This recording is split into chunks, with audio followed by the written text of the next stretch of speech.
But you can't give away what you don't have. You should be good. Now, just listen. I don't need no help. Trust me, I got this. Just listen. You need it. Yeah, just listen. Some say humility, some say patience and consideration, while others might say is generosity, empathy, and forgiveness. Let me say it again. What makes a nice person? Some say humility, patience, and consideration, while others might say is generosity, empathy, and forgiveness. The bottom line is a lot of it has to do with how you treat other people. Y'all heard that point? You hear what a lot of it got to do with? Because a lot of y'all, first thing you said, generosity, being nice to somebody, loving somebody else.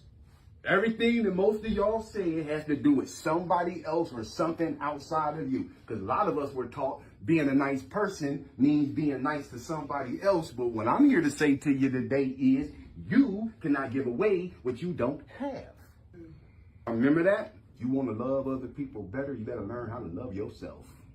Because sacrificing yourself and throwing yourself up on that cross, expecting people to love you more because you do that, they're going to love you less because of it.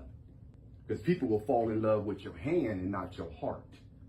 And they'll be around you looking for what they can get out of you and get from you or use you for something, opposed to you having a mutual love for each other. Sometimes we set people up because we train people how to treat us by how we treat ourselves. The bottom line is a lot of it has to do with how you treat other people, but what about how we treat ourselves? What if the niceness you show to others actually comes at the expense of your own happiness and well-being? People pleaser, a person who has a strong urge to please others even at their own expense and well-being. That's not good. Some people might try to take advantage of your positive qualities and use your good nature against you. Let me say that again. Some people might try to take advantage of your positive qualities and use your good nature against you. Worst of all is you might just let them because you think that's what nice people do.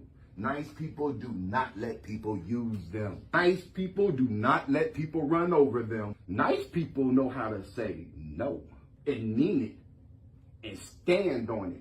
We're going to redefine nice people today. Here we go. You tend to over-apologize. Has anyone ever said that you say sorry too much? If people are saying that you say sorry too much, you're running it into the ground. Because there comes a time where you got to stop saying sorry and change your nasty behavior. Because after a while, sorry don't mean nothing to the person you keep hurting. Because some of y'all think that sorry is a fix-all and a cure for your nastiness. Well, I'm going to say sorry in the end. You tend to over-apologize. Has anyone ever said that you say sorry too much? Do you often find yourself apologizing for things that aren't even your fault or in your control? I'm not apologizing for nothing I can't control. I might say I'm sorry that happened to you, but I'm not going to say sorry as if I did it. I can't control somebody else's attitude towards me. I can't control how somebody might feel about me.